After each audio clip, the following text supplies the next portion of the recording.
আসসালামু আলাইকুম। তো সাইকেলটা সম্পর্কে কিছু কথা বলতে চাই, তো পুরো ভিডিওটা সবাই দেখবেন।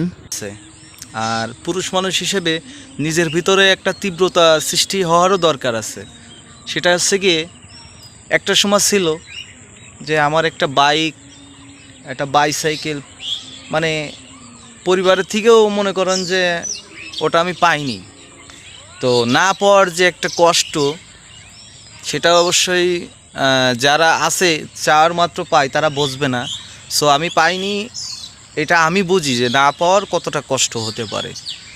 তো মনে মনে একটা তীব্রতা ছিল যে না, পুরুষ মানুষ যখন হয়ে দুনিয়ায় জন্মগ্রহণ করেছি তো কিছু একটা করব। তো আসলে সেই তীব্রতার থেকে আমার জীবনে আমার লাইফে প্রথম আমার স্বপ্ন ছিল যে আমি একটা বাইসাইকেল কিনবো। তো আসলে সেই স্বপ্নটা হচ্ছে পূরণ করেছি আমি, দেখাই। তো আসলেই বাইক চালাই আসলেই সবসময়, কিন্তু তারপরও জীবনে প্রথম একটা স্মৃতি যার কথা মনে পড়ে গেল। এই কারণে এই যে আমার কাছে যে বাইসাইকেলটা দেখতে পাচ্ছেন, তো এই বাইসাইকেলটা আমি নেমে যে দেখাই। তো এই যে বাইসাইকেলটা, তো এটার কিন্তু অনেক বয়স, সেটা হচ্ছে 16-17 বছর বয়স হবে সাইকেলটার। তো আসলে আমার লাইফের প্রথম উপার্জনের যে টাকাটা, অর্থাৎ 20 টাকা, 50 টাকা, 100 টাকা করে আমি টাকাটা এক জায়গায় করে আমার লাইফে প্রথম এই সাইকেলটা আমার লাইফে কেনা।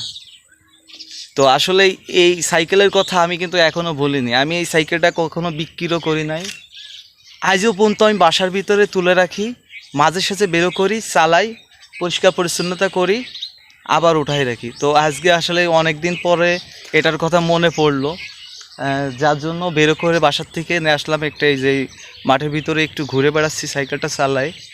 তো আসলে কথাটা এই জন্য শেয়ার করতেছি যে যা কিছু করতে হবে নিজের অভিজ্ঞতায়, আসলে যে অভিজ্ঞতার ব্যাপারটা বললাম, আসলে অনেক কিছু না দেখলে শেখা যায় না। এখনকার ছেলেপেলে আসলে কি বাপ মার কাছে চাইলেই তো পায়, এই জন্য এরা কিছু বোঝে না। আর আমরা লাইফটা কোনভাবে শুরু করেছি সেটা আমরাই জানি। ঠিক আছে? তো ঠিক আছে, সবাই ভালো থাকবেন। কিছু কথা বললাম, কেউ মাইন্ড করবেন না।